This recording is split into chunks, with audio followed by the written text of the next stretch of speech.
What's up, everyone? We are diving back into the multiverse today for another epic. Which is What If Naruto Uzumaki Learned the Truth from the Kyuubi on the Wave Mission Part 2.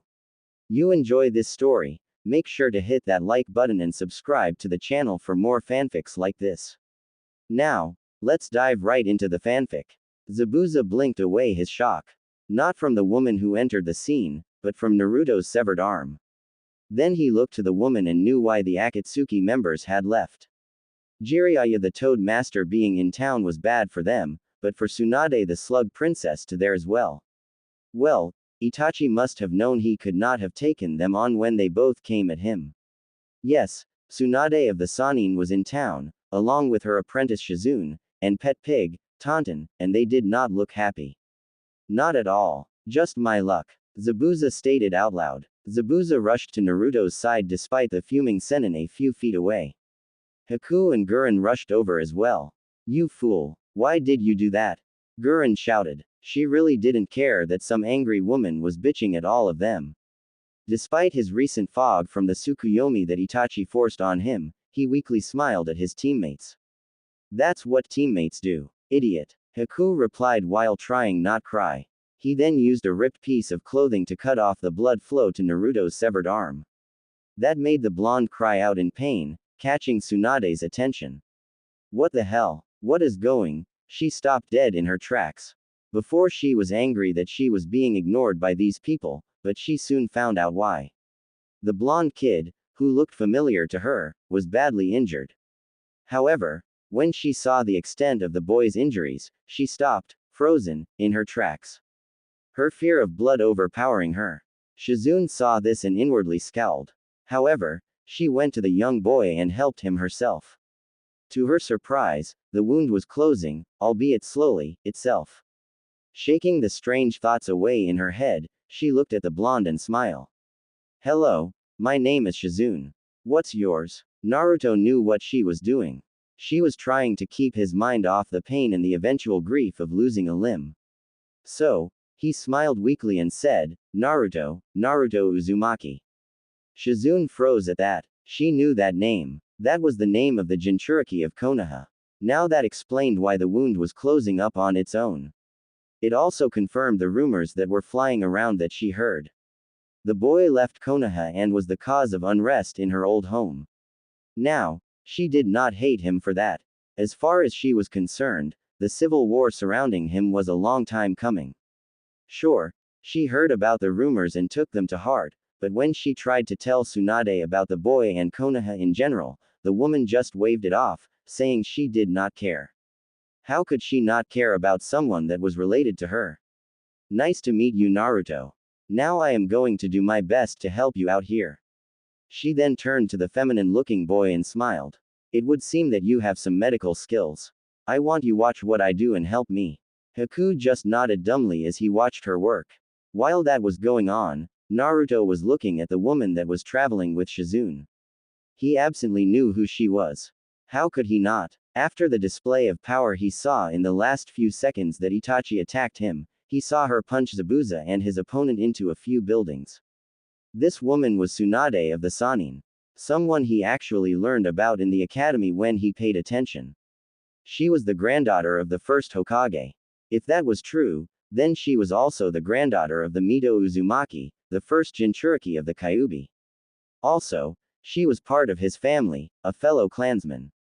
And with her not being there for his family or even stepping in to help him, that just pissed him off. So, he exploded. The hell are you just standing there, Granny? Naruto growled, rolling through the sudden jerk of pain. Zabuza listened in on this with shock. He didn't know the kid had the balls to yell at a ninja far stronger than him. Yeah, he was just going to sit there and listen. No way was he getting in on this. Shizune froze in shock when she heard Naruto, but this speech that she felt was coming, was a long time coming. So she calmly did her work while rooting for Naruto. Despite her fear of blood, Tsunade sent a menacing glare Naruto's way, to which he just ignored. What did you call me, brat? You heard me. Naruto shouted in rage. I heard about you from the academy lessons back in Konoha. You were a great ninja, one of the Sannin. The frickin' princess of Konoha. And you left, never to return. They never really mentioned why, so I asked the old man. He said, you lost people close to your heart, like your brother and lover. Shut up. Tsunade snapped, not wanting to hear this. No, so you closed your heart partially, and left Konoha with this nice lady, Naruto continued, gesturing to Shizune, who was smiling softly. You may have lost some of your family to wars and fighting in general, but to blame Konoha for your misery, that is just stupid. He paused there. He might be a hypocrite for doing the same, but he had a good reason, right? You had people there willing to help you get through your pain. You had the old man, who looked at you like a daughter, and other friends. Your teammates, Jiraiya and Orochimaru, the latter of whom went nuts and is now dead, but you still had them. Then there is you family. You may have lost a lot of them, I understand that, but you still had them. Your grandmother was Mito Uzumaki, the wife of the first Hokage and the first Jinchuriki of the Kyuubi. So that means you are an Uzumaki, like my mother. Kushina Uzumaki, the second Jinchuriki of the Kyuubi. By this point, Tsunade could not take it. She was on her hands and knees, silently crying as she listened to his sharp and truthful words. She knew he was right. She had been a fool. This boy, who reminded her of her little brother, was right. She had been selfish. Then there is me, Naruto Uzumaki, the third Jinchuriki of the Kyuubi. The pariah of Konoha. The demon spawn. I was and probably still am hated by most of that village. I was alone, wondering if I even had any family. If anyone even cared for me. The old man would not tell who my parents were, probably to protect me from their enemies. Only recently did I figure out who they were. My father, the fourth Hokage, the yellow flash and hero of Konoha. Minato Namikaze. My mother, the hot-blooded habanero, Kushina Uzumaki. It was then I knew why Konoha hated me more than I thought. I not only have the beast that killed thousands inside me, but I also look like my father. I am nothing but a reminder to their pain. There was silence for a few seconds. Gurren didn't know what to think. Sure, she was hated for being different in her village, much like Haku, but it seemed that Naruto had it worse. She was just glad that she and Haku were there for him. However, I only had old man Hokage and the Ichirakus to keep me from darkness. I had no family. Naruto said, if you had gotten over the past, which I admit is hard, then I might have had some family. I am sure there were others like me out there. If I find them, I will make sure their pain is gone. Tsunade, having heard enough, calmly walked over to the blonde, Shizune quickly getting out of the way. She hands glowed as he touched the spot where his arm used to be. She knew that the burnt arm was not going to be reattached anytime soon. When she was done with what she wanted, she stopped and gently kissed his forehead. I am sorry and you are right. She paused for a moment and then said, I made it so that if you want, you can use a prosthetic arm. Zabuza, by now having gotten over his shock, said with a thoughtful look. That won't be necessary. What do you mean, sensei? Haku asked, a bit angry that Zabuza was just going to abandon Naruto. I have an old friend in Iron Country that owes me a favor, and with their technology, I am sure we can give Naruto something better than a plastic arm. Zabuza replied. Oh, Haku said with a blink, making Gurren chuckle. So, on to Iron Country then? She asked. On to Iron Country. Zabuza confirmed. Wait. Tsunade ordered. What? Naruto asked. I am coming with you. I want to get to know a part of my family before I set out again, and I want to help them with your am. The legendary medic replied. So, I won't always be there, so I might help Haku with his medical training. Haku's eyes widened by that. He was going to get medical training from a legend. Badass. Very well, Zabuza said as he took Naruto on his back and they set off. However, what he and his students really wanted to know was what happened within the Tsukuyomi. XXX. It will be a while before we reach Iron Country. Zabuza stated as they took a rest in a clearing near Earth Country. They actually had to go through Earth Country to get to Iron Country. That was either going to be a good trip, or a horrible one. Tsunade, while setting Naruto down by a rock, saw Zabuza's apprehension. You need not worry of Iwagakure. What do you mean? Haku asked. He knew that the hidden village of stone probably still hated the fourth Hokage and most likely Naruto as well. I was there a few years ago. Tsunade replied, shocking the group. They had a small plague and I had to get rid of it. There I learned that most of the 4th Hokage haters were either dead or have become missing ninja. Onoki and most of the village don't care anymore. They knew war was going to take a lot of lives and those who died have paid that price. Now, Onoki does respect power and he knew that if the 4th ever had a kid, they would be powerful and he would not be against having a ninja like that. Wow, Naruto said weakly. He had lost a lot of blood due to having lost an arm and was weak. Zabuza stared at Naruto with a serious look. Now was the time to ask Naruto about what Itachi did to him. Even though the boy was in a weakened state, he had to know. Naruto, what did Itachi do to you in the Tsukuyomi? He said outright, alerting both Tsunade and Shizune. Oh right, after Itachi cut off your arm, he called out a strange attack. The Tsukuyomi or whatever. Gurren said. Naruto sighed. He knew they were going to ask sometime. Looks like that time was now. Nothing harmful. He just told me the truth. The truth? The group asked all at once. Can explain what you mean? Shizune asked in concern and Naruto nodded. Flashback. What the? Naruto asked aloud as he looked around. After Itachi had uttered that single word, everything had gone dark, only to be replaced with the seal room. Only, it was not complete. The caged area was there and so was Kyuubi, but the sewer was long gone. In its place was the creepy landscape of the Tsukuyomi. Now we have time to truly talk, and I am sorry for overreacting and slicing off your arm.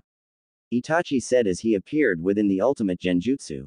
Naruto gave the older Uchiha a deadpanned look. What do you really want, Itachi? To tell you the truth. The truth? Naruto asked. Yes, about a great many things. Itachi stated before he looked at the Kyuubi. Did you tell him about what prompted you to attack Konoha? If it could, the Kyuubi would have sweat dropped. Not really. It must have slipped my mind. I see. You know, I have wanted to know that. Naruto replied. Very well, I shall tell you. Itachi replied. On the night of your birth, a man claiming to be Madara Uchiha, a man who is supposed to be dead, attacked. Through subterfuge, he managed to release Kyuubi from your mother and take control of him. You know the end result of that. Naruto nodded to that as he glanced at the Kyuubi. It would seem that the Kyuubi was not good with mind control, or whatever that this Madara did to it. Now on to other happenings within the village years later. Jiraiya of the Sannin contacted the 3rd Hokage about a group called the Akatsuki that are hunting the Jinchuriki, At that time, I was reporting about a possible coup from my own clan. They wanted to take over the village because they thought they were the rightful leaders of Konoha. Naruto nodded to the man, telling him that he was still listening. I was a Konoha shinobi first and I did not like where this was going. Neither did the elders and the Hokage. So, the 4 of them came up with a plan. The Uchiha needed to be put down. I was tasked with eliminating them all. However, during that night, I was confronted by the man claiming to be Madara. He took glee in the fact that the ones who betrayed him were dying, so he killed off most of the clan for me. However, while I was able to kill my parents, who understood why I was doing this, I could not kill my little brother. I loved him too much. So, I begged the Hokage to leave him be. He promised he would, but I felt that Danzo wanted Sasuke for his own means, that is where you came in to help him. However, there was still the matter of the Akatsuki, who only took in S-class criminals. So, while I kept Sasuke alive, I was branded a traitor and sent out on one last mission as the spy within Akatsuki. I am doing this more for you than the Hokage. I also see you as my brother. Thanks. Naruto asked, not really sure how to take that. Still, this Madara was someone to look out for. Itachi just smiled before it turned into a frown. Now that you know that, I need to tell you who the members of Akatsuki are and the true leader. Now, I know you will not remember them very well, that is why I am implanting this info in your head as well as telling you. There is me, and my partner, Kisame Hoshigaki. As you have seen, we work in pairs. Alright, Naruto said, understand the importance of this conversation. Then there is the zombie brothers as most like to call them. Kakuzu and Hidan. They are very dangerous and can only be kills in certain ways. Itachi stated and Naruto got the feeling that he would not enjoy a battle with them. Next we have Sasori of the Red Sands and Deidara the Mad Bomber. Zetsu is an odd one and he works by himself. He has a strange bloodline that makes him look like a Ventus fly trap and he is our spy master. Next we have Conan, an old student of Jiraiya, who was thought to be dead. Jiraiya of the Sannin had more students other than his father. Well, that was news to him. Our leader calls himself Pain. However, that is not his true name. It is Nagato Uzumaki, another student of Jiraiya is thought to be dead. However, while powerful, he is left in a weakened state due to his power, which is the legendary Rinnegan. With that power, he has taken hold of his old friend's body, the only dead student of Jiraiya. Dang, talk about messed up. Naruto grumbled. True. Itachi replied with a nod. However, the true leader of Akatsuki is someone you already know of, the man who claims that he is Madara Uchiha.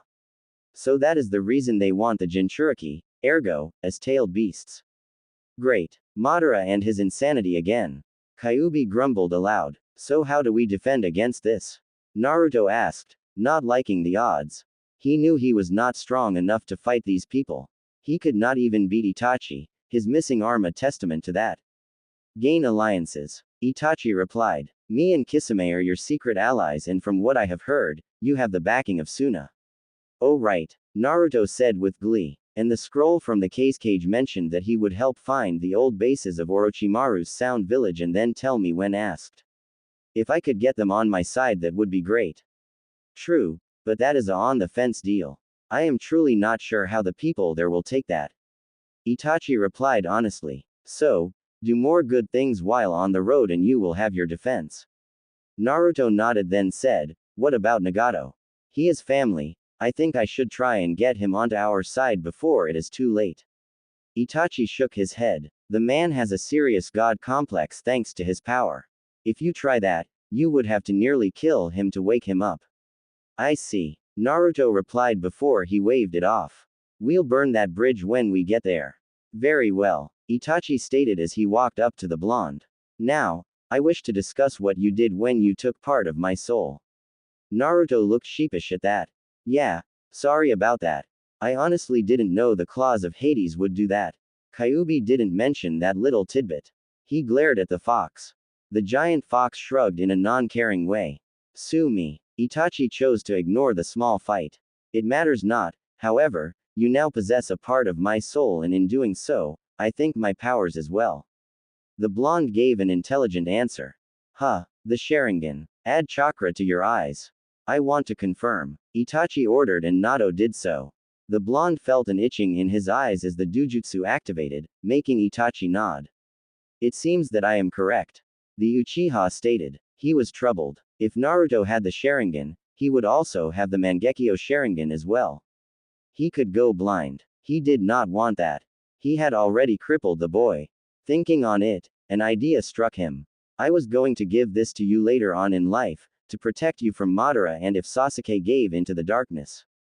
Now I give it to you for protection against the harmful effects of my power. Itachi stated as he walked closer to the boy, both hands glowing with small orbs.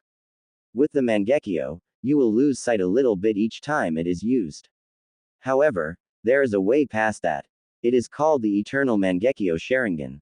Yours will be different however.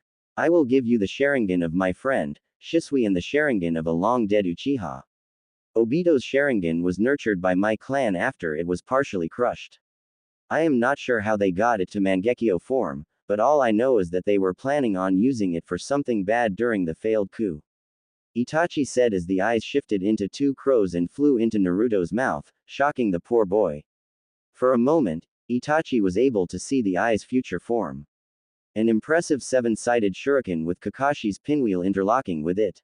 Ah, that was nasty. Naruto shouted, not really understanding as he tried to get the taste of feathers out of his mouth. Wait, how is this going to work in an illusion? Itachi smirked. You are more perceptive than I thought. Let's just say this battle has been a cover for this. He paused and then said. You will not be able to activate the final stage of the Sharingan for quite some time. What? Why? Naruto whined. Because I have locked it.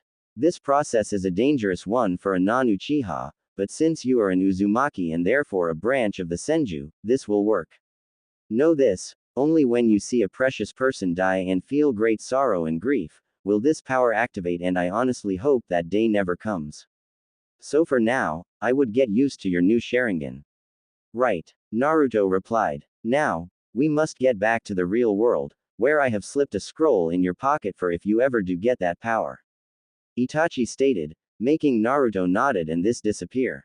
While the Kyuubi and its seal was disappearing, the fox swore he heard, protect Naruto, Kyuubi, not just from his enemies, but from the power of the Sharingan. You should know what I am talking about. Very well. The fox replied, it didn't like it, but having a Sharingan on its side for once might do some good. Itachi stayed there a minute long and sighed. I may have created something powerful. Uzumaki, Senju and Uchiha, what can come from that? End flashback, which was very long. The group just stared at the blonde in shock. While Zabuza was inwardly freaking out about the mentioned Akatsuki members, Gurren was staring at Naruto in disbelief. Bullshit, you don't have the Sharingan. Well, it is possible since we do not know the power of the claws of Hades. There is only one way to tell. Naruto, if you would. The blonde boy shrugged, not really caring if he had them or not. It was not like he was going to rely on a bloodline, right? Nah, he had jutsu and he was going to make some badass ones, just as soon as he got a new arm and got back into elemental training, of course. Alright then, Naruto said as he closed his eyes and channeled Charka to them and felt a familiar itching. When he opened them, the group gasped. Itachi's Sharingan was now his. Tsunade's hand glowed the medic green as she put her hand over Naruto's eyes and gasped. They were real. Incredible. And you have retained your natural eye color. This is just amazing. Naruto cut the flow and looked at them all in a deadpan expression. Great. Now that that is over with, I am going to sleep for the night. The blonde said as he drifted off on the rock he was on. Tsunade and Zabuza looked at each other and nodded before walking a little ways off, ordering Shizune to keep an eye on things. Tsunade took Zabuza aside and said, with the Sharingan, he could become powerful, I just hope he uses it properly and does not get the Uchiha ego. That's after we can get him a new arm. Zabuza replied. Speaking of which, what are we going to do in Iron Country? Tsunade asked, curious about what they were going to do for Naruto. I have a friend in that place who owes me a favor. Their technology is far more advanced than ours since we are more focused on our petty differences and are always at war. They, however, just protect their land and have great tech over there. Zabuza replied. Okay, who is the guy that will help us? Tsunade asked. Zabuza smirked as he came closer. His name is XXX. Shizune was happily chatting with Gurren and Haku while Naruto snoozed on a rock when Tsunade shouted, what? Oh, I wonder what Tsunade-sama is upset about now. Shizune wondered aloud. Who knows, but I am sure she can get over it. Gurren replied while waving it off. I am just surprised that shout didn't wake Naruto up. Haku replied. Well, he did get his arm sliced of in a battle with an S-class ninja. Gurren offered. Oh, right. Haku replied sadly. He was blaming himself for what happened. However, one look at the blonde, and he shook his head. Honestly, Naruto would kick H's for having thoughts like that. Naruto probably didn't have any regrets. So, with determination in his eyes as Zabuza and Tsunade came back, he said, no more messing around. If Naruto has the power in him to save us, we need the power to save him when the time comes. If that's the case, I promise my training on the way to Iron Country will help a lot. Tsunade said with an evil grin as she cracked her knuckles. Haku gulped at that but nodded nonetheless. Shizune saw the look on Gurren's face as well, and with the girl's knowledge on poisons and other things, maybe she could help as well. Gurren, I'll help train you as well. Sweet. Gurren said with a smirk. Zabuza sat next his blonde student and he could have sworn Naruto had a smile on his face as he slept. That made the feared swordsman smile underneath his bandages as well. Maybe, this was a good thing. XXX. White. Nothing but white. God, he already hated snow. Naruto eye twitched as he looked around. This was almost as bad a hospital. Are we there yet? Naruto asked as Zabuza was carrying him on his back. Sure, Naruto could use his legs, but at the moment, the blonde was being in. Zabuza grunted. No. Gurren smiled as the blonde had be asking that a lot. Sure, it was annoying and it ticking Zabuza off, but that was fun part. Are we there yet? Naruto asked again. No. Zabuza growled. Yeah, it was just annoying, but she had an idea. With a devious smirk and wink to Haku, she said, you know Naruto, you could ride me. Huh? Naruto asked with a dumbfounded look while Haku and Zabuza smirked. Tsunade and Shizune look at each other with raised eyebrows, not used to how things work with this team. Yeah, Gurren smirked. My lovely back is available. I am sure you don't want to be on another man's back. Naruto was left speechless as his jaw was dragging behind them. Zabuza looked to Gurren, giving her a thankful look. The blue-haired girl smiled cheerfully. She managed to shut Naruto up. Dot. Yeah, that did not last long though. Are we there yet? Yes. Zabuza shouted as they entered a small snowy village. We are finally here, damn it. Okay. Naruto said as he slid off of the demon of the mist's back. No need to yell about it. Zabuza growled to himself as he imagined strangling the one-armed blonde. Haku just shook his head as he patted the man on the shoulder. Don't worry, sensei. That's just Naruto. Yeah, I just hope this shuts him up. The swordsman replied. He then noticed that Haku was giving him deadpan look. Yeah, you're right, that will never happen. An interesting group you have brought to my village. A man said. The group looked to see a man that had long, gray hair, which almost reached down to his waist, with bandages wrapped around his head, probably for a battle scar or something like that. He had black eyes with distinct wrinkles underneath them, a gray goatee and mustache. All he wore was a simple purple kimono-like outfit and sandals. Mifune. Zabuza said politely with a bow. It has been too long, old friend. The man known as Mifune replied with a polite tone. May I ask what you are doing in these lands? Zabuza nodded and pointed to Naruto. I have come to collect on an old favor you owe me. I need you to use your technology to give my student a new arm. He lost it in a fight with Itachi Uchiha. I see. Mifune stated as he calmly walked over to the blonde and looked over the wound.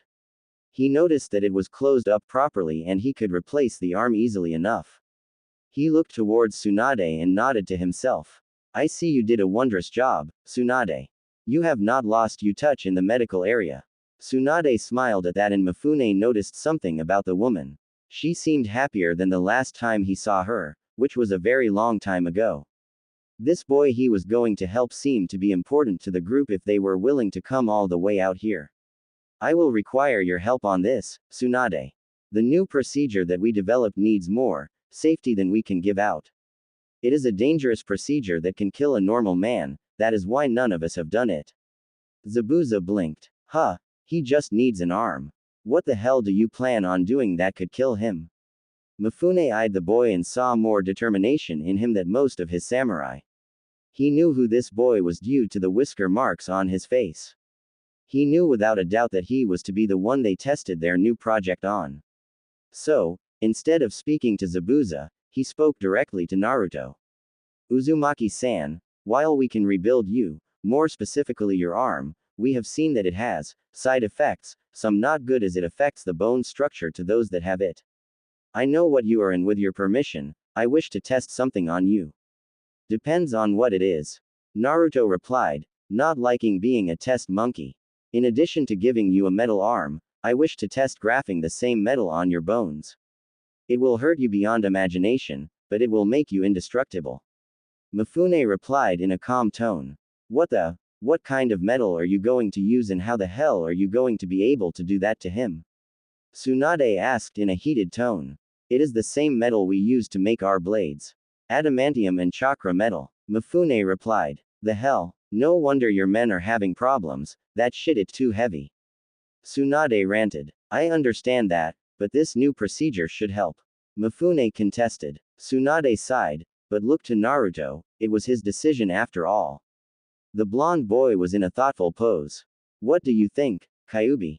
Well, it is dangerous and I will say there is a possibility that you will die due to the extreme pain. However, having that kind of metal on your bones will be good for you. The healing factor I have given you will be improved, and think how badass you would look when you go death form. That was enough for the blonde teen and smiled and said, I'll do it. Very well, Mifune said as he turned away and motioned them to follow. We eat first and then do the procedure in the morning. We will need your help, Tsunade. Right, I'll be there. Tsunade replied with a grim face. She was not going to let Naruto die from this. Haku just wondered what was to come from all of this. Was his brother figure going to change, or will he stay the same? Only time will tell. XXX. Mifune was nice enough to let them sleep at his place. He seemed like a humble man, but the samurai of this land did not let him have a simple little house, as he said that he wanted. No, it was a fairly large mansion. He, however, made it a black and white coloring. He must have liked the simple life.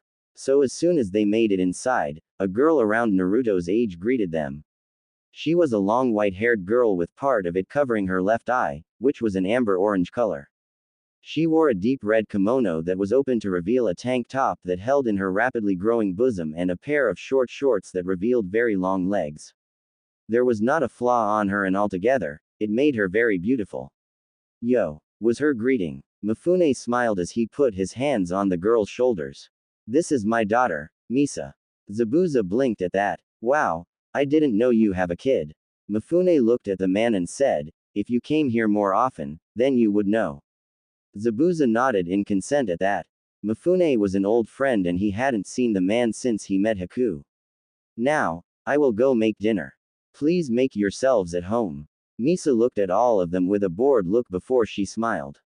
Well, you all know me, now why don't you tell me who you are? Naruto smirked as he pointed a thumb at himself. Name's Naruto Uzumaki. Remember it. My name is Haku, it is very nice to meet you. The ice user said politely. This hot chick right here is Gurren. The crystal user replied smugly as she did a once-over the white-haired girl. But I must say, that I am getting a run for my money with you. She gave the white-haired girl a wink that conveyed a message that she got as she smiled. Misa looked to Tsunade and smiled challengingly. I know who you are, Lady Tsunade. One day, I am going to test my mettle against you one of these days. Why? The aged medic asked. Simple. You are one of the strongest women in the ninja lands and the samurai here would not even go against you. I intend to be the first. Tsunade gave her own challenging smirk. You wish, kid. Yeah. She already liked this girl. She had guts. I am Shizune, the polite woman said after a moment. Misa smiled at the woman and then at the rest. She also knew Zabuza as she nodded to him. I already like you people. Especially Gurren here. Tsunade held back a laugh as she knew what was going to happen. She had learned that Gurren was a major flirt. God, if Jiraiya were here, he would be in as much trouble as the boys were about to be. Oh, you like me too. I knew there was a connection we had. Gurren said as she walked right up to the other girl, so that they were pressing up against each other. Naruto and Haku grew nervous at that. Was there a fight in the making or what? Oh, I am sure it is more of an attraction than a connection. Misa replied as their pushed against one another. She then put an arm around the blue-haired girl and then smashed her lips the Gurren's. No fight, just two chicks kissing each other in a very provocative way. Tsunade cut her eyes to Naruto and Haku and nearly laughed at their reaction. Their jaws were on the floor and even that did not last long as they were rocketed back from a nosebleed. Zabuza didn't know what to do as they were way younger than him, so he turned his back and left, all the while wiping blood from his nose. After a few seconds, the girls broke apart, looked at the state of the two boys and laughed their asses off. Girls could act perverted if they wanted, but if guys did it to other girls, then all hell breaks loose. Yeah, that made sense. Misa smiled and said, so which one is yours?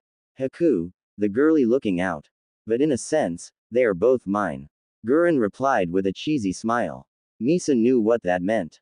While Gurren was with Haku, she considered Naruto to be her family. Well then, I'll just take Blondie off your hand. Unless you wanted to have some girl time, although to be honest, I'm not one for girly shit. Well, that will have to wait for later. I have to train Gurren some more. Shizune interject politely. If that is the case, I might as well train Haku some more. Tsunade said as she grabbed a hold of the girly one's ankle and dragged him out of the mansion, who was followed back Shizune and a giggling Gurren. Misa sighed at that. Well, it wasn't all bad. She still had the blonde one with her. So she set him on the couch to wait for him to wake up. It would be nice getting to know a new friend. XXX. Zabuza walking into the kitchen to see Mifune working on some stew. An interesting daughter you have. Mifune smiled sadly at that. She takes after her mother. Zabuza chuckled at that. Yeah, you always were one for the odd ones. You are one to talk.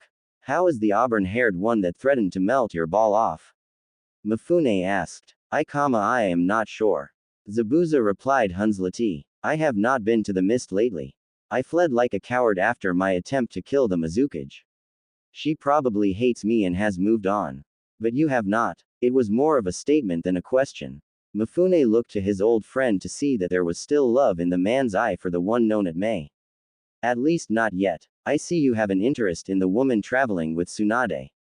Zabuza chuckled at that. Maybe. She is a strong woman in her own right. Also, the more I think about my students, the less I want to bring them to the mist. They are great kids and they don't need to see that horrible war. You are becoming less of the so-called demon. Mifune noted. Just do what your heart desires and you will be happy. Zabuza nodded at that. He also noticed how quick his old friend changed the subject of Misa's mother. He could only think something bad happened. So, what happened to Misa's mother? Mifune stirred the pot of stew slowly with a sad look. She was a strange and adventurous woman, but not even that could protect her from a rare illness. It killed her within a month after Misa's 6th birthday. Oh, I am sorry. Don't be, it was just her time. Mifune replied. He obviously didn't want pity. After a while of helping the man in silence, Zabuza spoke up again. I found the heir. Mifune nodded sagely at that. To your sword I would assume. Yes. My blade was never really meant for me, so I had Haku take hold of it and it an interesting reaction. Zabuza explained. When something happens to me, he will get the blade. He seems like a stable young man. What was the reaction? It turned to ice and there were silver winds whipping around it. It confirmed my suspicion that Haku also has the swift release.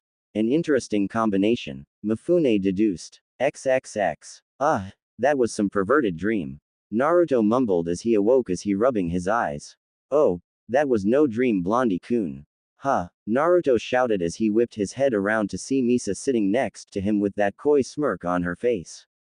Wait, that was real. Yep, but we were just teasing you. Great. Here I thought I was a flirt. Naruto said before shrugging. Meh.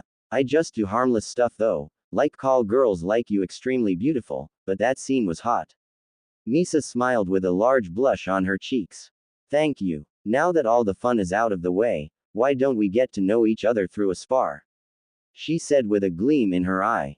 Naruto looked at her for a moment and then smiled. Well, if you think that you can keep up, I would be more than happy to spar with you. Just lead the way. Raising an eyebrow at the blonde, the girl smirked. If you think I can keep up, oh boy, it is you that will have to keep up. Just keep up in the right way. She laughed at Naruto's blush as she walked to the dojo. Through her loose kimono, he saw that she was swaying her hips suggestively. Yeah, he was in trouble. 4x. Later that night, Zabuza and Mifune noticed that Naruto and Misa were getting along very well at dinner. They joked, messed with each other, and punched each other in the shoulder. Zabuza only saw this with his teammates or someone Naruto had changed by either talking or fighting. He guessed it was a fight due to the bruise on the girl's cheek and the rapidly disappearing black eye the blonde had. He just chuckled to himself. That kid was a strange one. Mifune, however, was a different story. He saw a small, but significant change in his daughter. That hidden look of sadness in her eyes had disappeared. He knew that her mother's death still affected her, but this boy seemed to have healed that old wound somewhat. She looked happy with him. He liked that she was happy, but he was a father and wanted to scare the boy. Meh, he could do that later. Haku and Gurren smirked at each other when they saw this. In Gurren's opinion, the blonde was Lady Killer. First Tamari now Misa. He worked fast. Haku saw it for what it really was though and he was thankful that his friend had that gift of his. In truth, Misa did have a crush on the blonde. He was great guy in her eyes. She just knew that he had to leave soon. So she did not make a move yet. Hell, Naruto was too nice despite his flirting, so she knew he would most likely not make the first move. However, their fun ended too soon for her tastes as the meal ended and they had to head to bed early for tomorrow's event. XXX. Right, like that was going to happen. Naruto was way too nervous for that. He just could not sleep.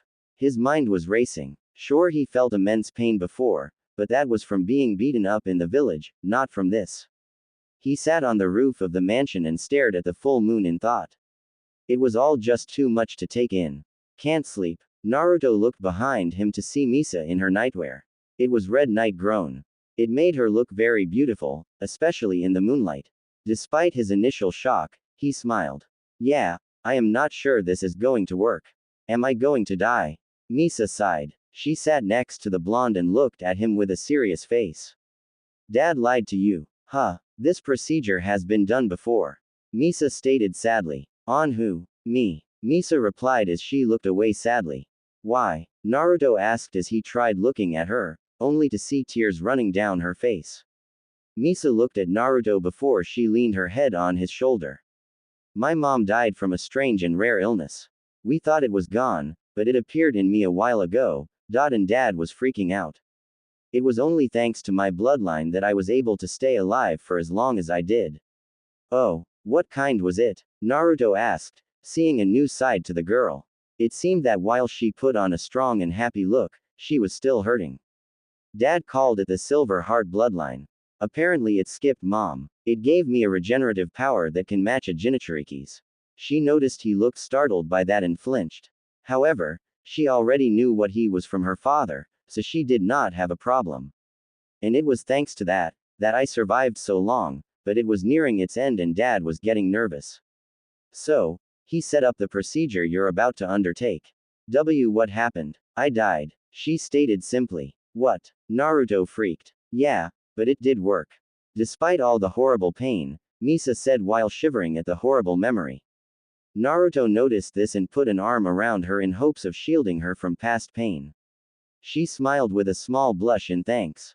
Despite that, it restarted the regeneration ability, but I had to die in the process. But they did not do it with the metal you are going to get. They did it with pure silver. Wow, must have been horrible. Naruto whispered. It was, but there was a light to all of that.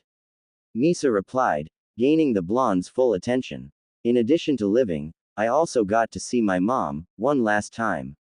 Naruto smiled sadly at that, but noticed the girl's eyes. They were sad still. You were close. It wasn't a question. Misa nodded. Yes. She cried. Dad is awesome and all, but he could never replace Mom, just like how she could never replace him. There are certain things you do with a certain parent that would just be weird for the other. My mom, she was the best thing in my world. I miss her, so much. Naruto nodded quietly as she cried into his shoulder. It pained him to see this strong girl, no, woman, crying. She'll never really be gone. Naruto said as he wiped her tears away. She'll always be with you, in your heart. That's what the old man said about my parents and I believe him still. Misa hiccuped, laughed as she gave Naruto a hug. He was right. Her love for her mother will never die and that was what she took to heart. She pulled away to look at the blonde boy. They both looked at each other in the moonlight and it had a powerful effect on them. As they stared into each other's eyes, they came together again, but this time in a passionate kiss. She reluctantly broke it after a while and stared at him with a smile. My mother gave me a mission, to find someone that makes me happy. Naruto was speechless for a second before saying, I don't know when I'll even be back after this. She knew he was being honest and punched in on the shoulder. I know that. I just wanted you to know how I felt. You make me happy. She then kissed him again. When she pulled away again, she smirked. Oh, and if I can take the pain, so can you, blondie.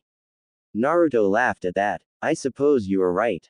He then stood up and helped her up as well. Well, I better get some rest then. Yes, you should, Mr. Grim Reaper. Misa replied before walking off with a seductive sway to her hips. Wow, was all the blonde managed to get out of his mouth. XXX. This is going to Naruto mumbled aloud as he got in a tub of water. Yeah, instead of describing it this time, just go watch the Wolverine movie, same room and everything on how the room looks.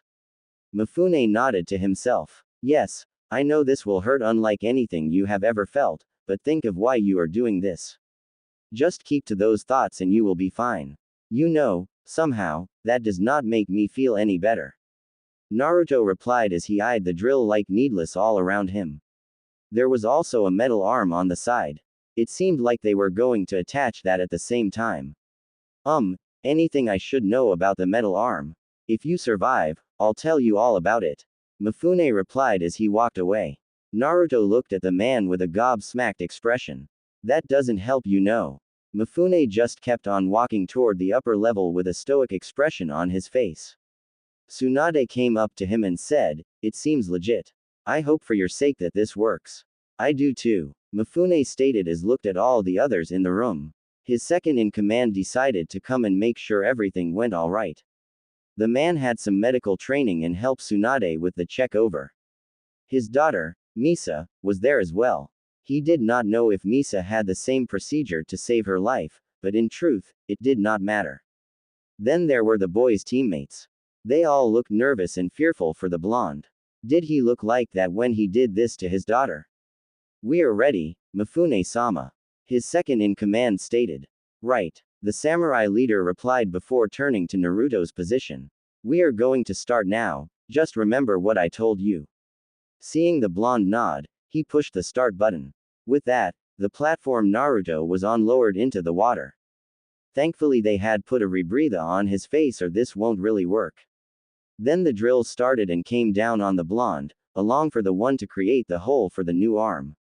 Naruto felt them on impact and instantly regretted doing this as he writhed in agony. Tsunade looked away from the younger blonde, not wanting to see him in pain. Shizune did so as well, but hid her face in Zabuza's chest. Gurren gripped the railing, watching with no emotion on her face.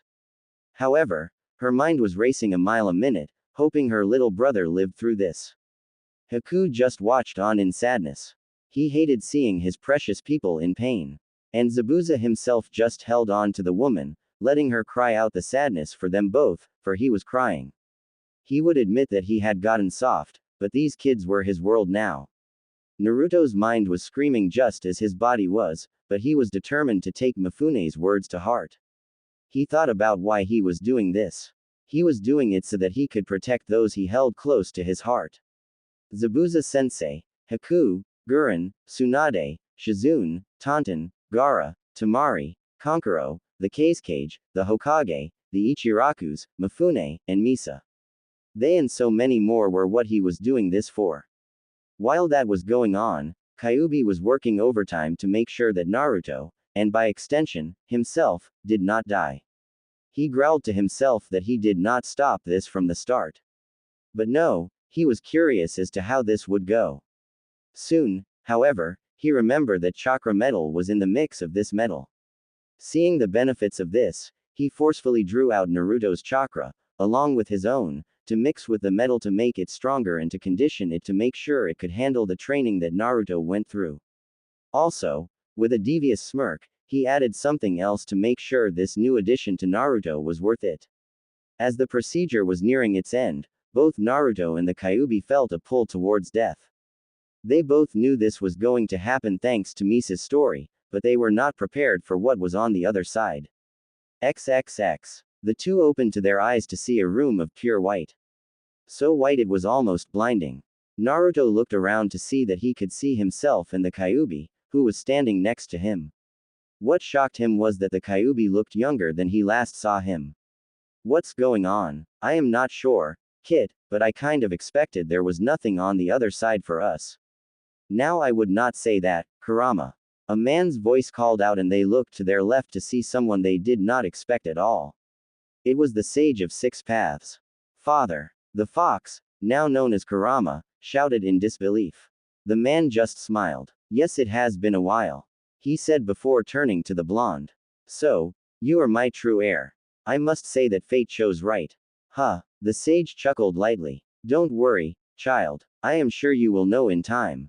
Turned back to the fox, Kurama, Come, I wish to speak to you. Let Naruto speak to those that came for him. The fox nodded and walked away from the blonde, but did look back and nearly growled. Standing right behind Naruto were none other than his mother and father, Minato and Kushina. One look at them, Naruto brought them in a tight hug as he cried. XXX. An hour later in death time, the sage and Naruto's parents had to go, but they were not done yet in this world. For another man was now standing before them. They could tell he was an Uzumaki due to the long red hair he sported. He didn't wear much, other than a long black cloak with the hood down so they could see his withered, but youthful face. The Kyuubi's eyes widened as he recognized this man. Shuryu Uzumaki, the original Grim Reaper. That is correct, old friend. The man replied with a sad smile. You were there when I died. What are you doing here? What? I can't see an old friend and the one who is my successor. He joked with a smile, but that soon died away to a serious expression. I have come for that and more. What would that be? Naruto asked. One is a warning. Some of our family have fallen. The man said before his look grew sad as he looked at Naruto. I need you to find the spirit of my daughter. She has not passed on yet. Mito's spirit? Naruto asked, and that put a dark look on the old Reaper's face. Not. He older sister that died before Mito met Hashirama. I had 3 children and I know what happened to 2 of them, I just don't know what happened to Toki. I find her. I promise. Naruto said with a determined look. Good. The man said, a bit relieved. Kurama, take care of him, he has a big destiny ahead of him. The first thing the blonde heard when he woke up was someone shouting his name. However, he was too groggy to care as he got up, ignoring the fact that the wires and whatnot were snapping off of him. He didn't even notice the metal hand on his face. I feel like a train hit me. Naruto mumbled out. That got a deep laugh from his sensei, Zabuza. Kid, it looked worse than that, but at least you're alive. Can't have one of my best students really dying on me. Yeah, I feel so loved. Naruto grumbled because he was brought in a hug by his teammates. Don't do something stupid again.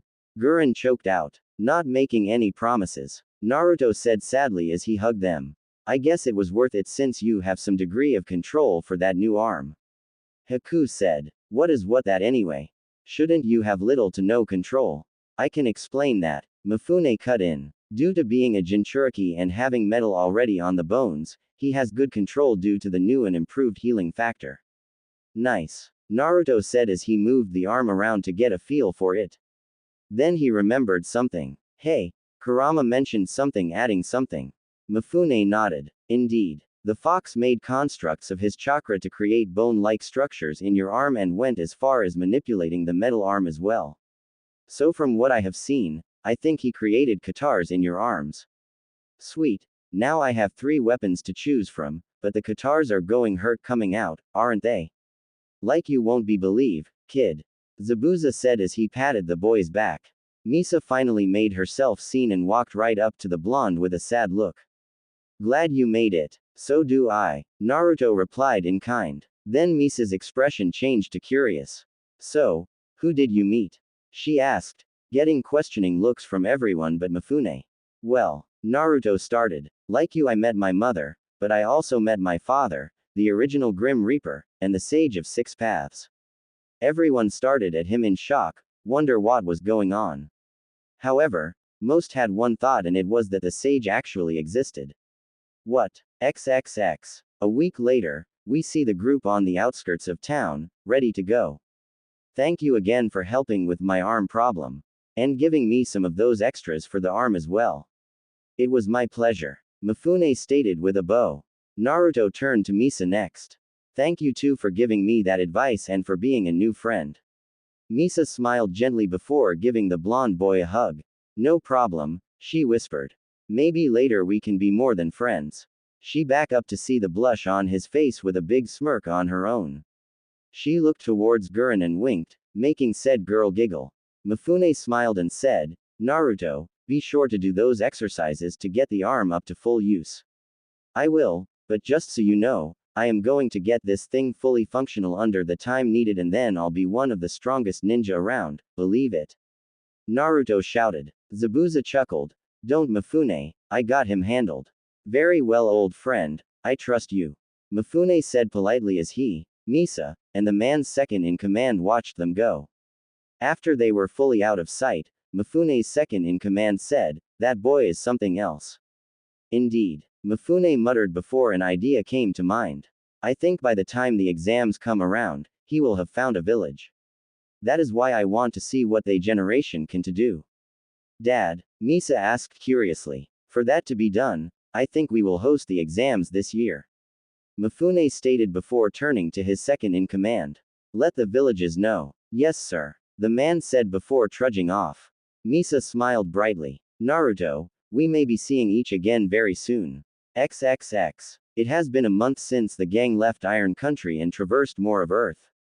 In that time, their training skyrocketed and now they could hold their own. Maybe not against S-class ninja, but a good number of high-class ninja. In fact, Naruto progressed very well despite his need to get full functionality to his metal arm. He even learned how to use the claws, as he put them, to good use. Haku made a few special moves that were quite deadly. Zabuza even had an experience of his own.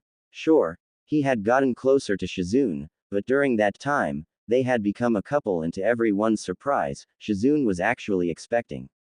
So yes, Zabuza had gotten over his old girlfriend and found love with Shizune. Hey, Tsunade had almost killed him when she found out, but thankfully Naruto and Shizune managed to calm the enraged woman down. Now however, Zabuza was putting Naruto and his team to work. They had been on missions when they found a town. While there, Tsunade and Shizune would help anyone they could and Zabuza would find work for the team. It was through a port town that Haku was able to gain a summoning contract for payment. Although Haku barely ever used it, he did say the name of it. Leviathan. Right now, Zabuza had set up an odd mission for them. It was more of a treasure hunt than anything else. They had to get a strange jewel called the Demon's Eye. All the client wanted to know was that if the jewel existed at all. It was an odd request and Zabuza was acting strange, but they took it anyway. However, they had to meet a partner of sorts since they were not the only ones to accept the job. Naruto was leading his friends to the meeting point and as expected, they saw the person they were looking for. They didn't know her name. She wore an orange clip in her short, spiky mint green hair that matched her eye color, which was also orange. Her ninja outfit consisted of a short sleeveless white midriff shirt with fishnet armor underneath, long white armlets, and fishnet shorts with a short white apron skirt over it. Her forehead protector was worn on her right arm, which showed that she was from Taki. She also carried a cylindrical object in red wrapping on her back.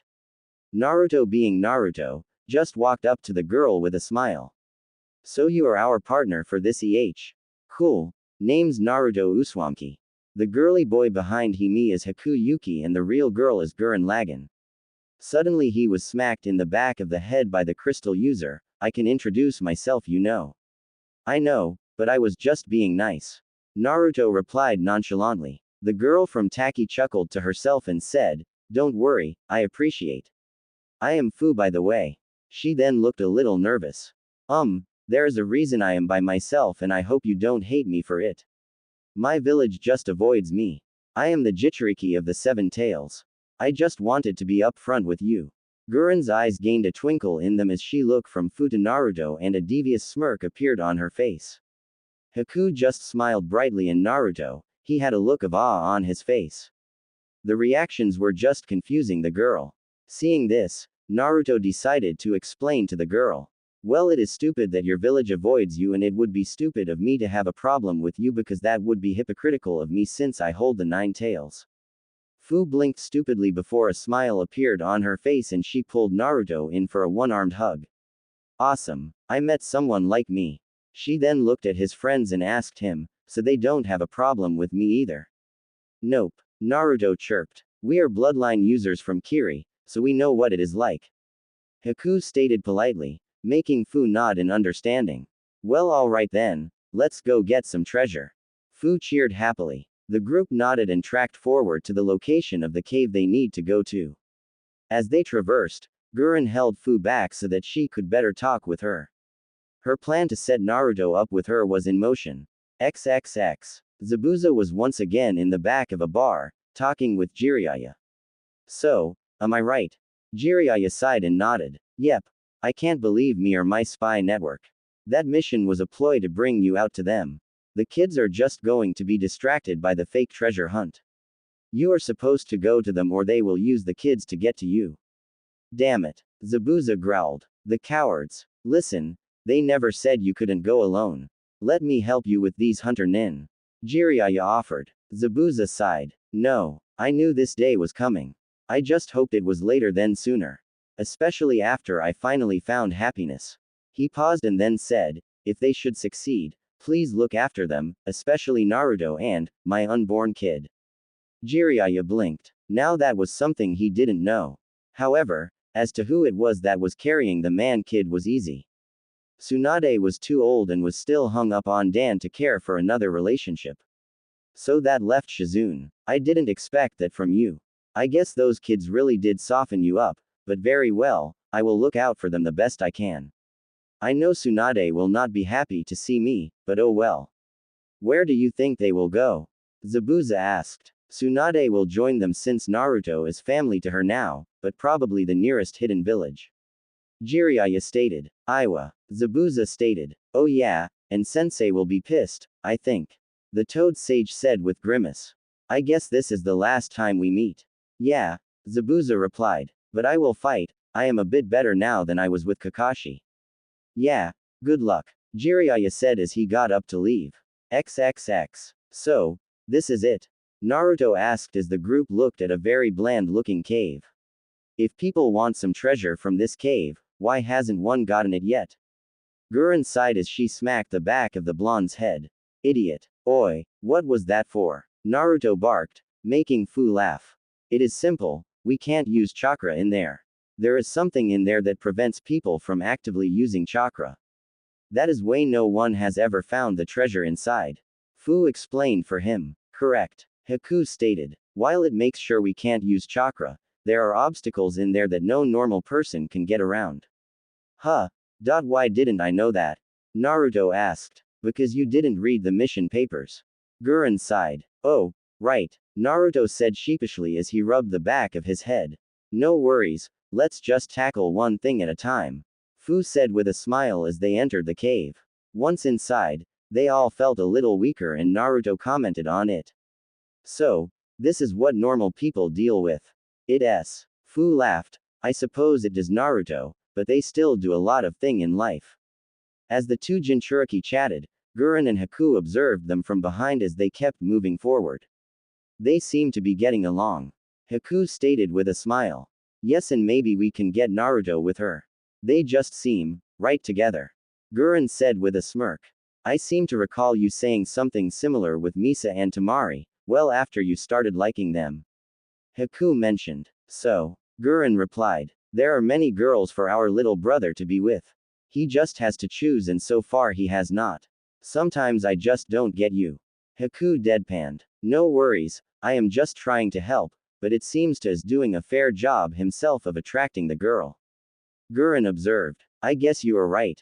Haku stated as he watched the interaction between Naruto and Fu.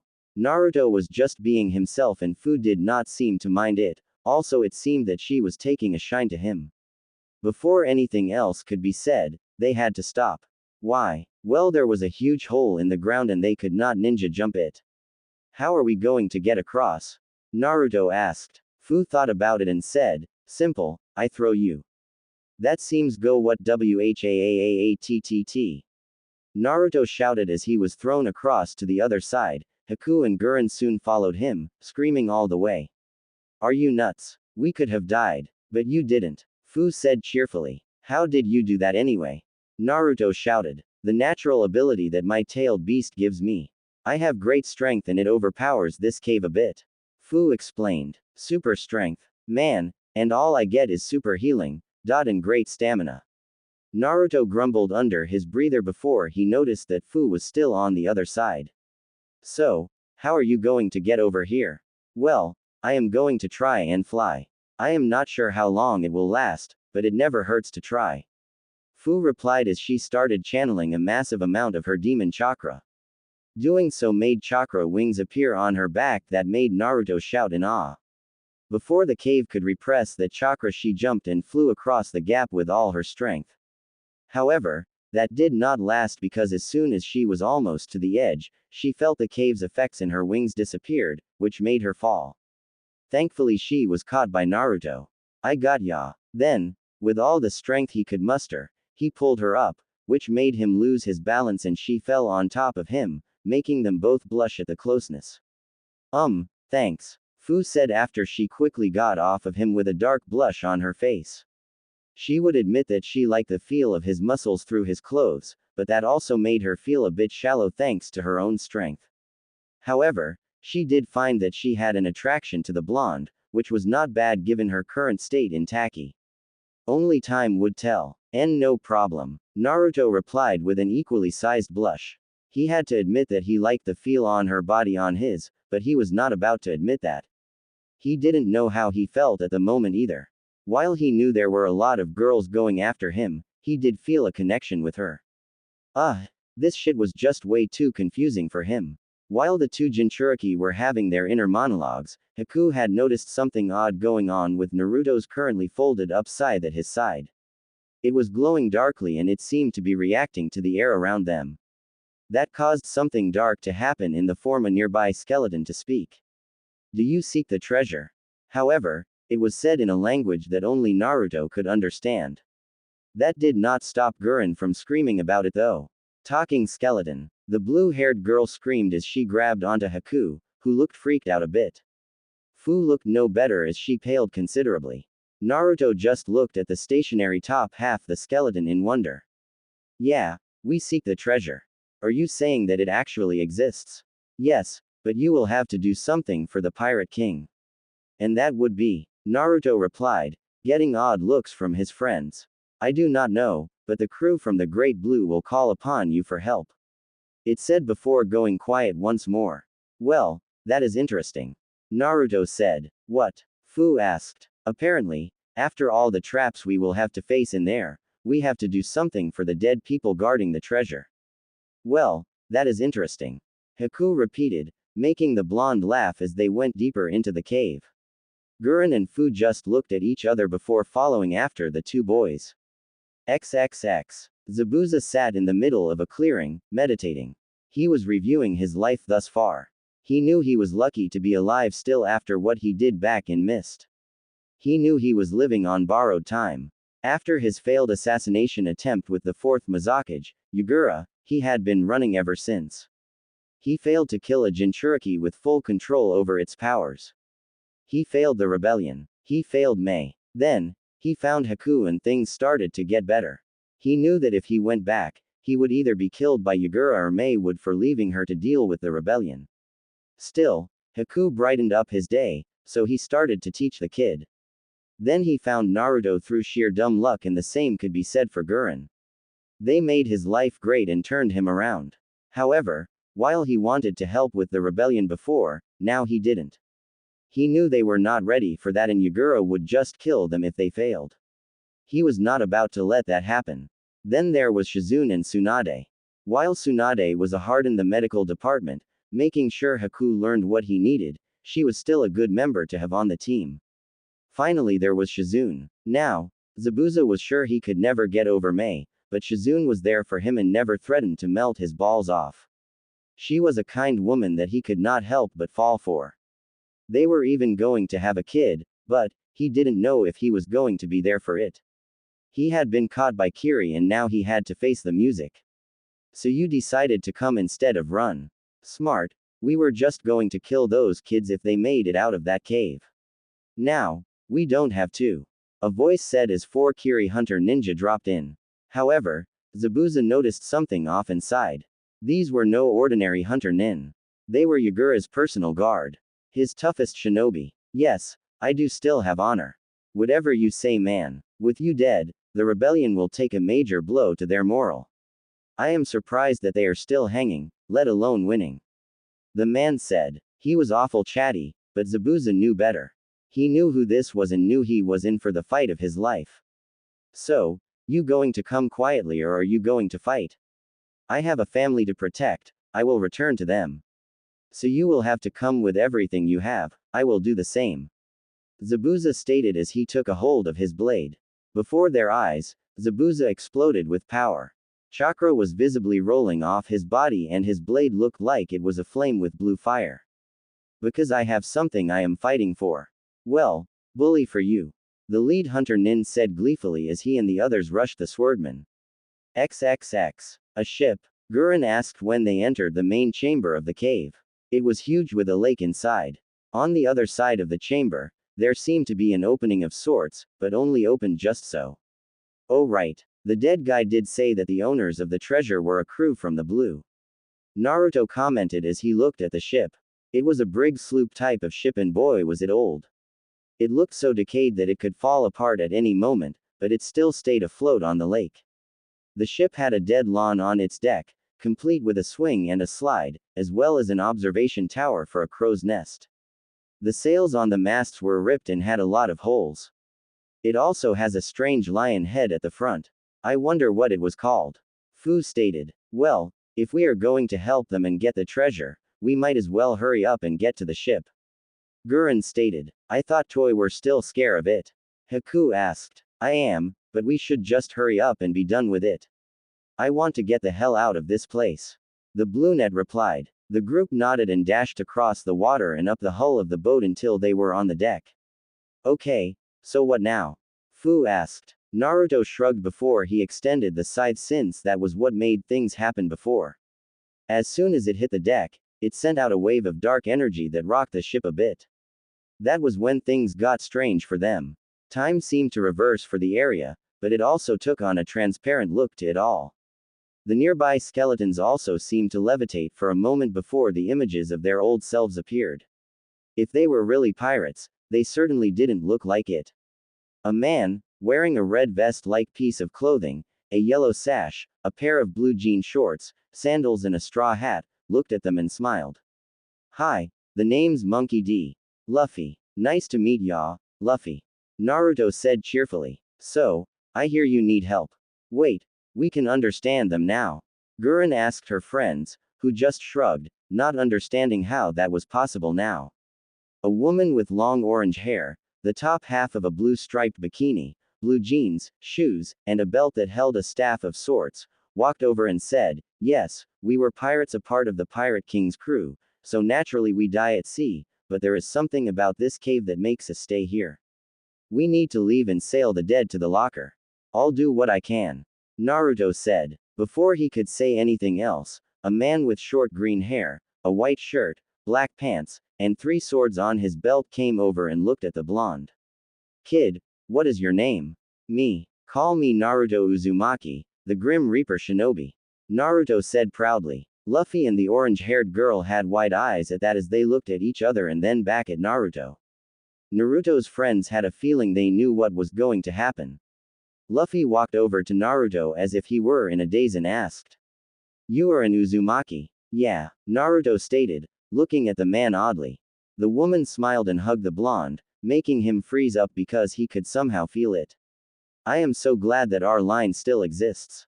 Huh, the blonde replied intelligently. The green-haired man decided to speak up again. Kid, Luffy and Nami are your ancestors. If I remember correctly, their firstborn married a Senju and created the Uzumaki in Whirlpool. The group all had jaws on the ground at that. The Uzumaki was descendants of the Pirate King. Cool. Still, Naruto wondered how they were stuck here. I am glad to have met some more of my family. I still wonder why and how you got stuck here. I can answer that, a humanoid reindeer said in a squeaky voice. This place was one of our hideouts since the old world government didn't know this place existed. However, the people here was not friendly to us at first, and to hurt Luffy and Nami's kid, they trapped us in here. The cave-in killed us and it takes one of their blood to open the stone doors. Oh, so how do I open them then? Naruto asked, wanting to help his dead family out. Yeah, it was complicated. It is actually simple. Another woman's voice replied. Her attire was kind of odd like the others, she wore an all-purple cowgirl outfit. All you have to do is called open. We can't do it because we are dead and it has to be someone that is alive and a descendant of Luffy and Nami. That's it? Fu asked. That sounds way too simple, but hopefully it works. Before Naruto said anything to free the dead or that Gurren could protest about not getting any treasure, Nami spoke up. Wait, I want to give you guys something before you go. I know it is not in my nature to be so giving like this, but this is a special case. Luffy nodded and nodded to one of the others. A long-nosed guy nodded, disappeared, and then came back with a trunk of sorts. Naruto, this odd jewel is what we kept. We found it and we knew it was worth a lot, but never did anything with it. It is called the Demon's Eye. Naruto nodded and took the jewel. It was a reddish-orange jewel that was shaped like a perfectly cut diamond. However, there was strange black marking in the center that looked demonic, like Naruto's red eyes when he goes Kyuubi. He felt power with it and knew this was something to keep. The woman from earlier, the one that looked like a cowgirl, walked up to Haku and said, I sense that this mask will be of use to you. The mask was pure white, but it had a depiction of a pair of eyes looking at you with softness. However, it gave off an eeriness as well, especially with that creepy smile on it. Haku did notice a strange sealing array on the back of it and decided to check that out later. Nami walked up to Gurren and handed her the staff that was at her side along with another staff. I will give you 2 staffs. Well, this one is more like a spear. The end is covered in diamonds and it seemed to have a strange effect to those with earth powers. The other is called the Klima Tact. I am sure you can figure out how to use it. Gurren smiled and thanked the ghost, still scared shitless of her. The long-nosed one went up to Fu and said, I am Usopp, the great pirate king. Fu took one deadpanned look at the guy and said, bullshit, making the crew laugh while Usopp hung his head. Here, I made these, but never got a chance to use them. They were 4 armbands and a necklace. They give you the ability to create pheromones to influence targets' emotions as you desire. They are great for the kind of things ninja do, at least I still think that they still exist on this land. Thank you. Fu replied, thinking about a few missions she could have used them. Naruto looked at all his friends and then at the dead crew members. Okay, I will do this for you and again, I am glad to have met you all. He took his scythe in hand again and slammed the end of it on the deck while yelling out, open. Dramatically. When noting happened after a few seconds, he fell like an idiot. However, the grinding sound of stone on stone sounded and the stone doors slide open and bring in a current. The ship started to move and the ninja jumped onto the water. They watched as the ship sailed away with the crew giving off their trademark goodbyes. Soon, the lively images of the dead faded away, leaving the team all by themselves. Somehow, they felt that that image was significant. As soon as they exited the cave, the group knew something was very wrong. Why? Because the air was saturated with so much chakra it was scary. However, they knew this chakra to be the chakra of their sensei, Zabuza. It was a lot more massive than usual and it was fading fast. They did not know why, but they had an idea. Haku was the first to rush off, fearing for his sensei's life. If Kiri had indeed come, he needed to make sure he survived. He was quickly followed by Naruto, then Gurren and Fu. They were not alone in this endeavor. It seemed that Tsunade and Shizune had felt the power radiating in the air and joined the kids about halfway to the man. What they found was not a pretty sight. Half a mile out, they saw signs of a massive battle. Apparently whoever Zabuza had fought had been strong because the scars were deep, so deep that most of the land was destroyed and it did not liven up the mood at all for the group. And they were right, be afraid for the man because it just got worse the further they got to the epicenter of the fight, where Zabuza was lying on his back and looking like a bloody mess. There were deep gashes on his torso and his arm looked mangled, but the people he fought looked way worse. There were pieces of ninja all over the place. No one was left standing. Sensei, Haku, Gurren, and Naruto all shouted. Shizune numbly walked up to her lover as silent tears ran down her face. She immediately started her work one trying to heal him. What she found was horrible. Tsunade, she cried, hoping to get her help. Said woman was looking around in horror. All the blood and gore was overwhelming. She might have fought in a war or two and lost her own lover and her brother to one of them, but this was horrifying. However, it was thanks to Naruto that she got over her fear of blood, but this brought some of it back.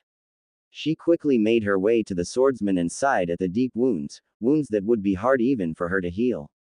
Making her hand glow green, She began her own checkup and it horrified her.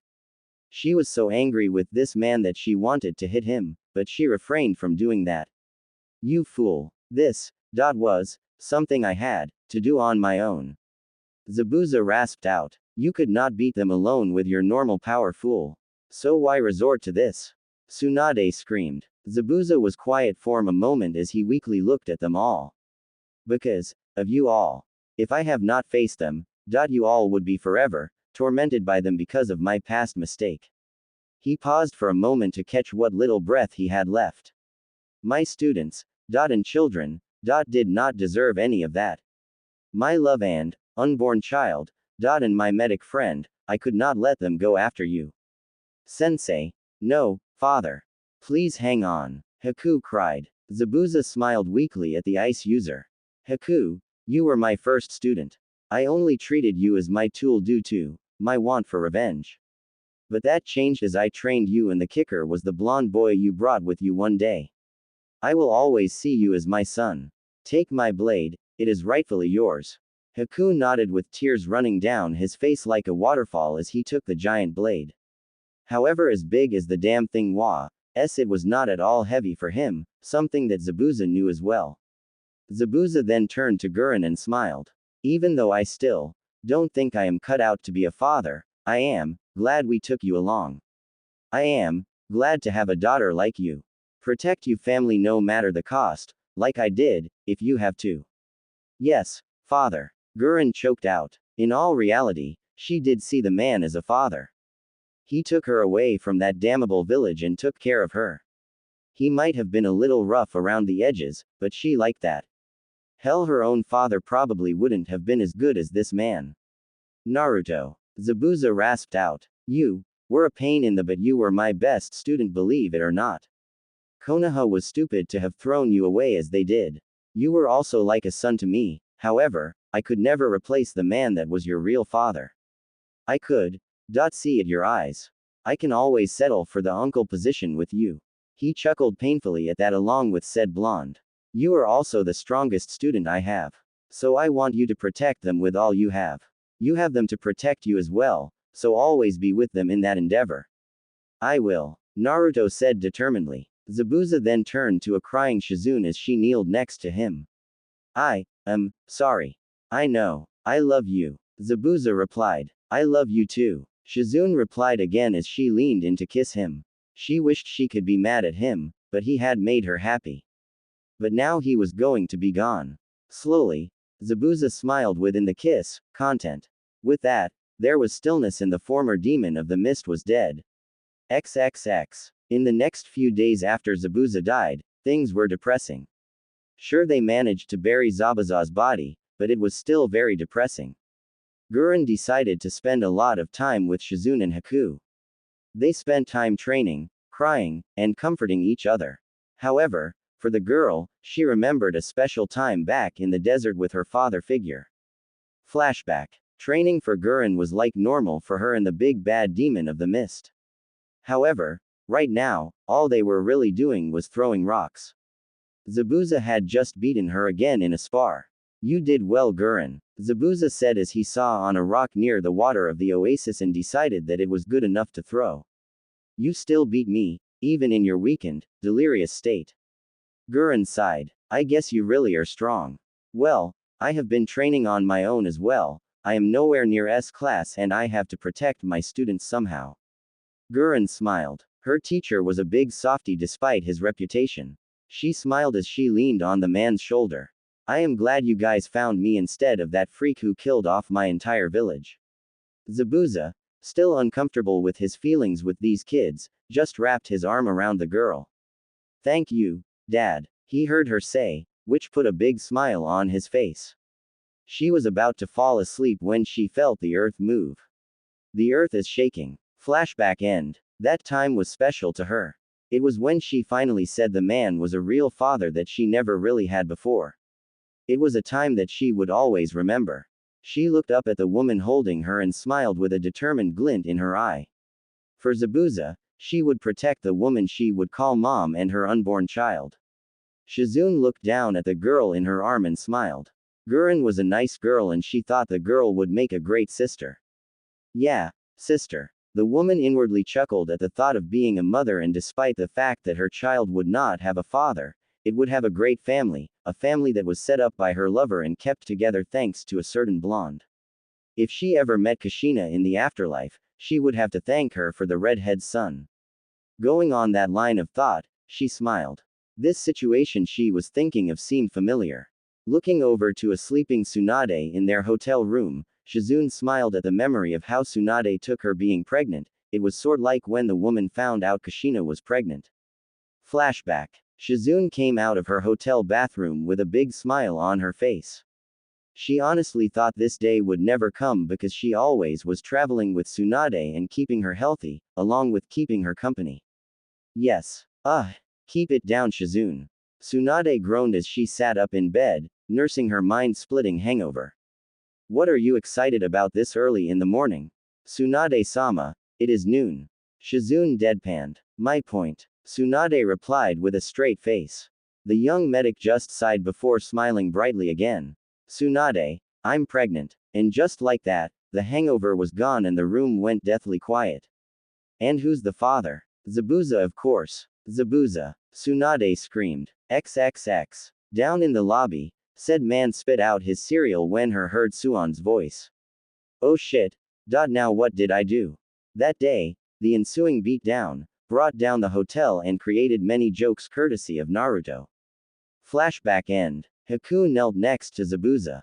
His tears had all but dried up and he just stared at the grave with a blank face. He felt lost without his father's guidance, but he knew he had to move on. Father, I wish you didn't have to die, but this is our life, we are ninja and death is a natural part of our life. Still, if I ever get the chance, I'll take out the fourth Mizukage for you. Flashback. Haku, there is something I have to tell you. Zabuza voiced as he finished training the ice user. He had to go to Naruto next to see if he was okay.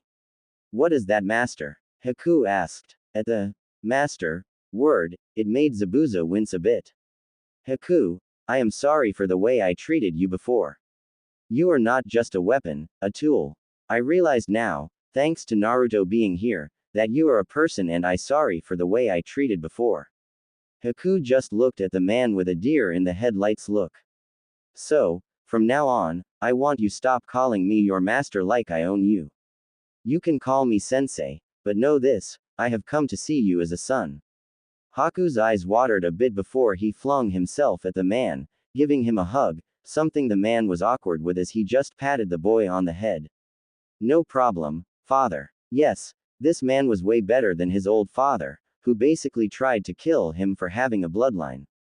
Oh, and Haku, I know I am not strong enough to take out the fourth Mizukage, and if I die, you might have a chance, but don't throw your life away trying to kill him.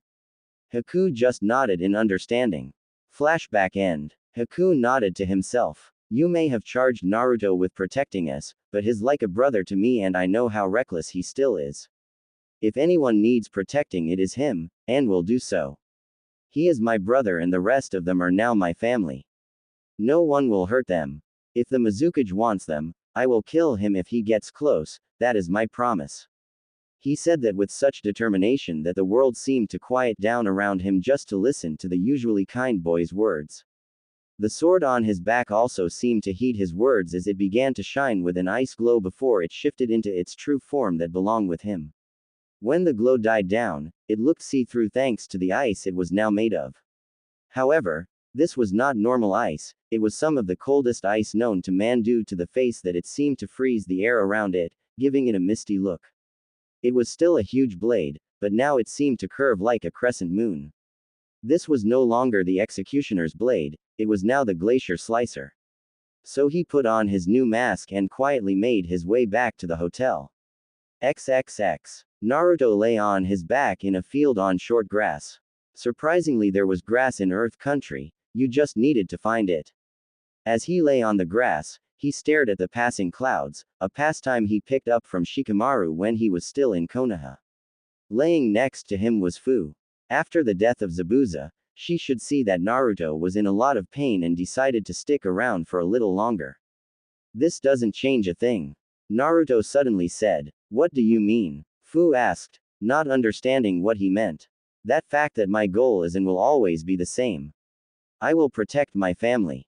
Zabuza-sensei, I wish I could have been there, but I know there was nothing I could do. I am not strong enough yet, but I am getting there. I think if he waited so we could work together, we might have won, but I know that is a lie. Why is that? Because that field was like a war had been wagged. If we had been there, he would have been holding back to protect us and that would have gotten us all killed. No, there are just some battles you have to fight on your own. Zabuza-sensei will always have my respect and for that, I will keep my word to protect my family. Even you, since you are one of my friends. Fu smiled brightly at that remark. Good, because I have never had many friends, even though I protect my village. She said as she rolled on to him so that she was straddling him. But, maybe in the future we can be more than friends. Fu, what are you doing? Showing you what I want and taking your mind of the depressing atmosphere. She replied as she leaned in and kissed him. Lime warning, because I want to. If I don't get contacted to take it down and shit, I will probably bring back the others for my other stories. As soon as he got permission for his tongue to enter her mouth, he heard her. No, don't. The reason for that was because of his erection that she was now rubbing herself against. Fu inwardly smirked as she ate again. It seemed that one of her new bracelets were working perfectly. She was influencing his drive, or it was the fact that she was on top of him, either one worked. She wanted him, but not yet, she did not want to get pregnant. Well, not yet. As she reached into his panted to stroke him a bit, she gasped at how he was for his age and he would only get bigger as he grew. We are Jinchuriki, who should stick together. I want you, but we can do it later. Instead, let me show you something we can do a lot of in the future. Fu smirked as the blonde blushed hard when she pulled down his pants.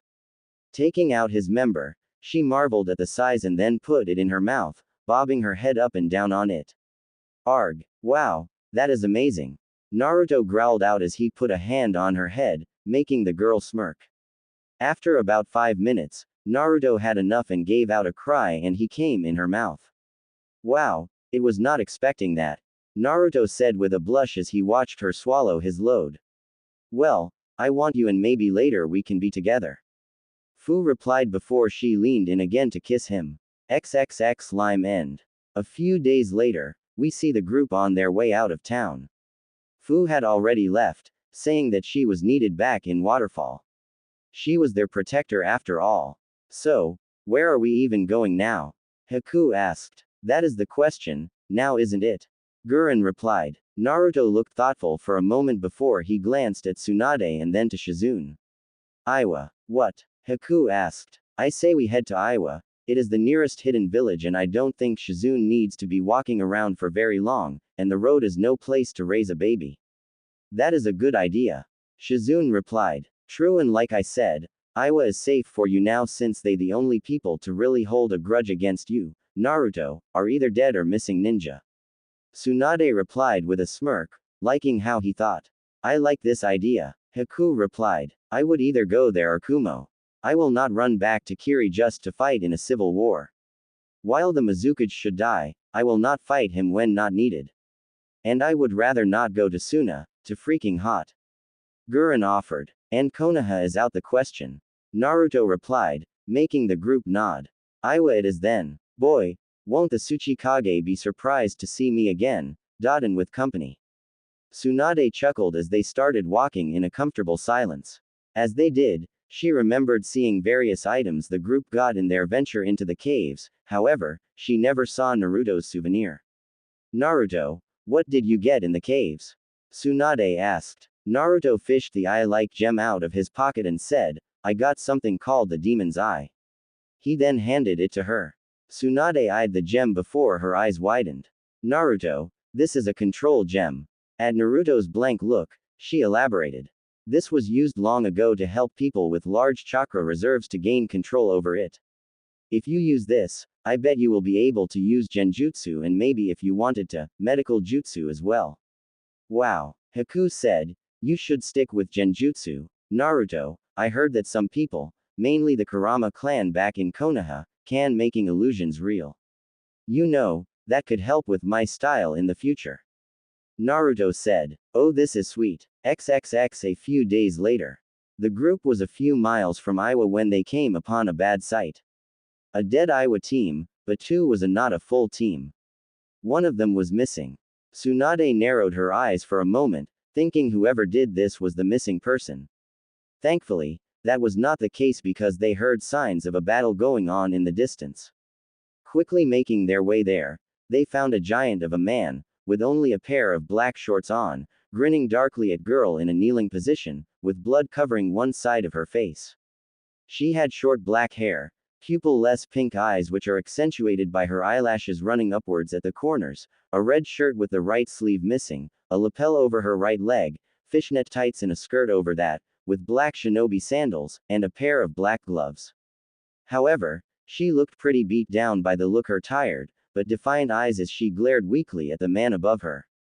Quote exclamation mark quote. She growled out. You realize you can't do a thing, girl. I have killed your teammates with ease. And I am going to kill you. That should make that old fool grandfather of yours to actually come out and get killed by me in no time. The man said with a cruel grin. What do you have against my grandfather? The girl growled. That old fool should have made me the next Tsuchikage. Then I could have taken out Konoha with ease. The old fool should have struck when word about the Kyuubi became known, but what does he do? He just sits in his office, saying it is not his problem and that I should let what happened in the war go. I won't do that. I lost everyone in that war. Now I will make him pay by taking everything from him. No, leave her alone. A voice called out calmly. The man snapped his head in the voice's direction and he saw red. I don't believe me luck. Let her go. Naruto said again. Sure. I would rather kill you instead. The man roared, not noticing the gem on the boy's hand glow and the girl pass out from exhaustion. He just charged the boy recklessly and brought both of his mammoth fists down on Naruto's head. An explosion of black smoke met the giant man when his fists met the young blonde's head. What the hell? He asked, bewildered as he looked at the smoke. He then grew enraged. So playing those annoying games, just like your father, pathetic. So, you seem to know who I am, but I have no idea who you are. The voice of Naruto said. To the man, it seemed that the voice was all over, but then he noticed the smoke converging in on itself and a mouth was smiling at him. Arg, I am Kenjin. I am the last of the great clan called Chikara. We held the strength release. Thanks for listening. In the next part. In the meantime, please leave a review. I would love to hear your feedback. Especially if it helps me improve the overall story.